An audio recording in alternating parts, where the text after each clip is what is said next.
माननीय सदस्य श्री निलेश लंकेजी महोदय, माझ्या नगर दक्षिण लोकसभा मतदारसंघातील जनतेचे मी सर्वप्रथम आभार मानतो। जनतेने माझ्या जो विश्वास टाकला आणि त्या विश्वासामुळे मी आज या ठिकाणी लोकसभेमध्ये पोहोचू शकलो। मी आदरणीय वित्तमंत्री निर्मला सीतारामजी यांचे देखील अभिनंदन करतो की त्यांनी सलग 7 वेळा अर्थसंकल्प या ठिकाणी देशाचा मांडलेला आहे। आदरणीय अध्यक्षजी, आपल्या माध्यमातून मी सभागृहाला अवगत करू इच्छितो की माझ्या लोकसभा निवडणुकीच्या माध्यमातून मी ज्यावेळेस मतदारसंघामध्ये फिरलो त्यावेळेस मला दुधाच्या बाबतीत अनेक लोकांच्या वेदना जाणवल्या आणि माझ्या पहिल्याच भाषणाला या ठिकाणी मला बोलण्याची संधी आपण दिली। आमच्या नेत्या आदरणीय गटनेत्या सुप्रियाताई यांच्या माध्यमातून मला ही बोलण्याची संधी उपलब्ध झाली। अध्यक्ष महोदय, भारत देश हा एक काळ कृषीप्रधान देश म्हणून या भारत देशाकडे आपण पाहत होतो। त्या भारत देशामध्ये शेतीला जोडधंदा दूध धंद्याकडे आपण पाहत असतो। आज भारत देशामध्ये सर्वात जास्त शेतकऱ्यांच्या आत्महत्या होत असतात आणि सरकार एका बाजूला म्हणतं की शेतकऱ्यांच्या आत्महत्या थांबल्या पाहिजे, शेतकऱ्याच्या आत्महत्या थांबल्या पाहिजे। तर आपण त्यावेळेस शेतकऱ्यांच्या आत्महत्या थांबवण्यासाठी उपाययोजना जर करणं आवश्यक आहे तर शेतीला जोडधंदा म्हणून ज्या व्यवसायाकडे पाहतो तो म्हणजे दूध धंदा, त्या दुधाला आपण योग्य असा भाव दिला पाहिजे। अध्यक्ष महोदय, मी आपल्याला सांगू इच्छितो की माझ्या महाराष्ट्रामध्ये शेतकऱ्यांनी उभा केलेली महानंदा ही डेअरी NDDBकडे सोपवण्याचा निर्णय नुकताच घेण्यात आलेला आहे। ही प्रक्रिया देखील पूर्ण करण्यात आलेली आहे।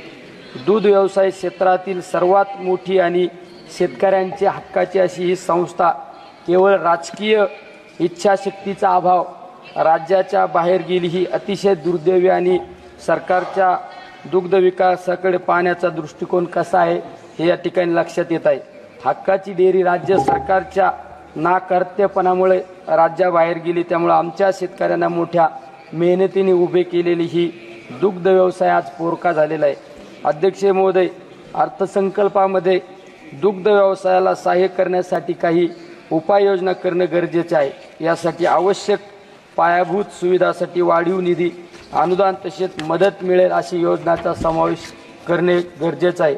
आमचा दुग्ध व्यवसाय दुधाच्या किमतीतील चढ उतार, अपुऱ्या पायाभूत सुविधा आणि जनावरांचे आजार अशा समस्यांना सामोरं जात आहे। अध्यक्ष महोदय, मी ज्या ग्रामीण भागातून नेतृत्व करतो तो ग्रामीण भाग म्हणजे शेतीवर आधारित हा ग्रामीण भाग आहे। त्या भागातील माझी माता भगिनी सकाळी पहाटे 4 वाजता उठती आणि त्या दुधाच्या शेतीत आपल्या पशुधनाचं शेण काढण्यापासून ती कष्ट करीत असती आणि माझ्या दूध जर त्यावेळेस डेअरीवर नेलं जातं त्याला बाजारभाव मिळतो 25-30 रुपये। खऱ्या अर्थाने आमची मागणी ही आहे की दुधाला उत्पादन खर्चावर बाजारभाव ठरला पाहिजे। आज दुधाचा उत्पादन खर्च जर आपण पाहिला 40 ते 41 रुपये लिटर दुधाचा उत्पादन खर्च आहे। गाईच्या आणि म्हशीचा दुधाचा उत्पादन खर्च 55 रुपये आहे। तरी किमान आधारभूत किमतीच्या कक्षेत आणलं जावं ही आमची या ठिकाणी मागणी आहे।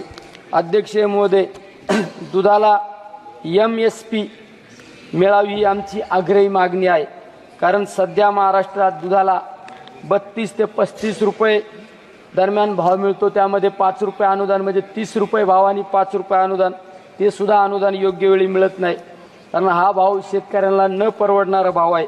एकीकडे शेती व्यवसाय कोलमडत असताना माझ्या शेतकऱ्यांवर आत्महत्या करण्याची वेळ आलेली आहे।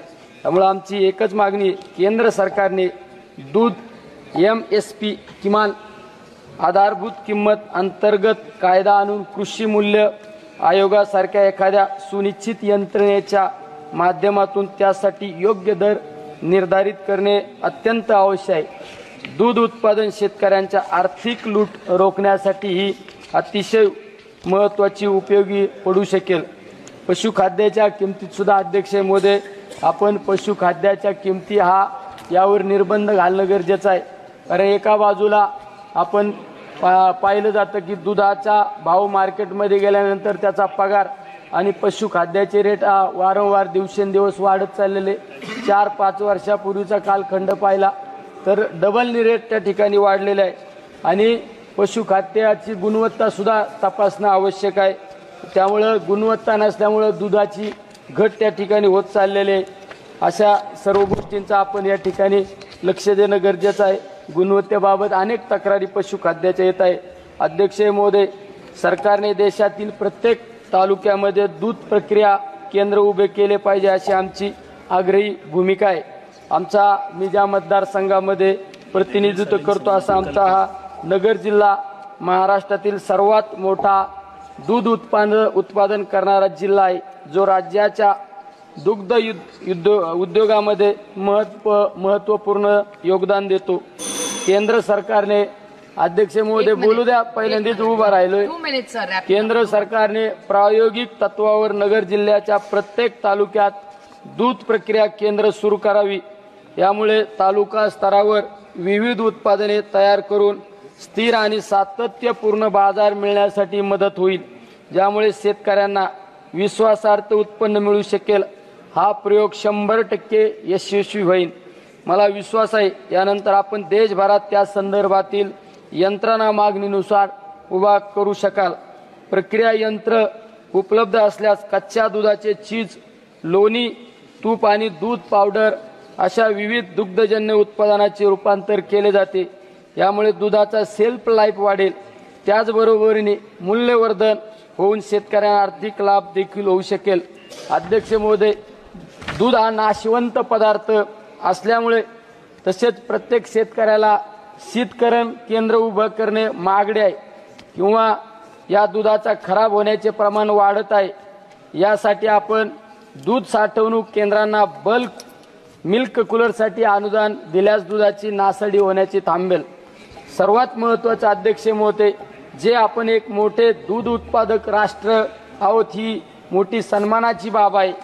असली तरी दुधाच्या निर्यातीत आपला वाटा नगण्य आहे. ही निर्यात वाढवण्यासाठी क्लिक मिल्क प्रोडक्शनला प्रोत्साहन देण्याची गरज आहे, जेणेकरून दुधाची निर्यात वाढून त्याचा थेट फायदा शेतकऱ्यांना मिळेल. अध्यक्ष महोदय, दुग्ध विकास कर्जावर शासनाने लक्ष देणं गरजेचं आहे. दुग्ध विकास कर्जासाठी आज भांडवली खर्चामध्ये 2023-24 या सुधारित अंदाजात 157 कोटी 31 लक्ष कोटीवरून आज 2024 ते 25 मध्ये 151 कोटीवर घट झाली आहे. याचा अर्थ दुग्ध विकासाच्या पायाभूत सुविधा विस्तारासाठी कमी लक्ष दिले जात आहे. नाबार्डमधून दूध धंद्यासाठी कर्ज मिळते, त्यात आणखीन वाढ करणे गरजेचं आहे. अध्यक्ष महोदय, केंद्रीय क्षेत्र योजनांसाठीच्या निधीमध्ये देखील असमतोल आढळतोय. केंद्र सरकारने राष्ट्रीय गोकुळ मिशन ही अतिशय चांगली योजना राबवली होती. या योजनेचे अस्तित्व सध्या आहे की नाही याची कल्पना सुद्धा नाही. जर ती योजना बंद केली असेल तर ती पुन्हा योजना सुरू करावी. सध्या दुग्ध व्यवसाय करू इच्छिणाऱ्या शेतकऱ्यांसाठी कोणतीही विशिष्ट योजना सुरू असल्यास दिसत नाही. राष्ट्रीय पशुधन योजनेखाली शेळ्या, मेंढ्या, कोंबड्या वरा पालनासाठी तरतूद आहे. ही अजूक वाढवली तर अनेक शेतकऱ्यांना दुभती जनावरे पाळणे शक्य होणार आहे. अध्यक्ष महोदय, पशुधन आरोग्य आणि रोग नियंत्रण कार्यक्रमासाठी 2023 ते 24 मध्ये 49 कोटीची तरतूद करण्यात आली होती.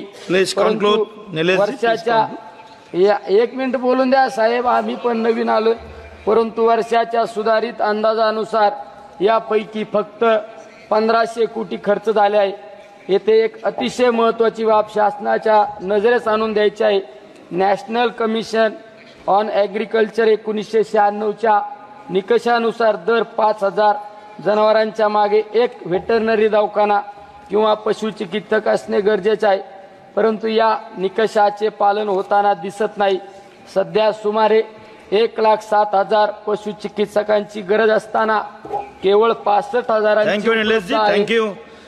Honorable Member Arvind Sawant. महत्त्वाचा माझा एक शेवटचा मुद्दा, आपल्या ज्या 30 seconds. शेवटचा अध्यक्ष Last, महोदय last. शेवटचा एक सगळ्यात बोला. महत्वाचा मुद्दा आहे. दूध भेसळीसाठी आपण निर्बंध घालणे गरजेचे आहे.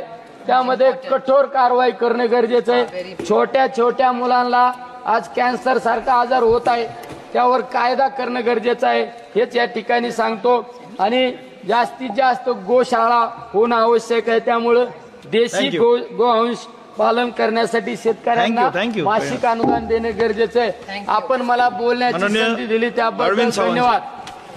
Thank you.